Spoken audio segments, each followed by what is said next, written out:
বন্যা পরবর্তী সময়ে বাজারিছড়ার কালাছড়ায় বিরাট ফাটল, আতঙ্ক জনমনে।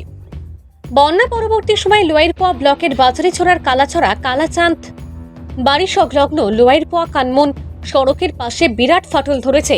এতে যে কোনো সময় মূল সড়কে ভাঙন ধরার আশঙ্কা ব্যক্ত করেছেন স্থানীয়রা। উল্লেখ্য, উক্ত স্থানে রাস্তার বাঁক রয়েছে।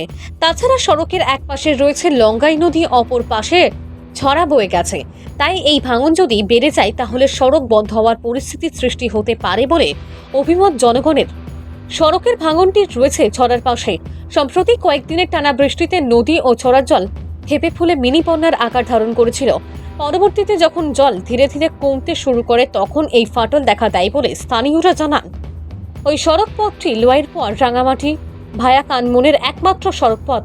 যদি কোনো কারণে এই ভাঙন ভয়াবহ হয়ে ওঠে বা ছড়াই তলিয়ে যায় তাহলে বৃহত্তর এলাকার যোগাযোগ ব্যবস্থা ব্যাহত হবে। তাই জনগণ এটি দ্রুত সংস্কারের জন্য বিভাগীয় কর্তৃপক্ষের দৃষ্টি আকর্ষণ করেছেন। ভানুচন্দ্রের রিপোর্ট, আসাম প্রাইম নেটওয়ার্ক।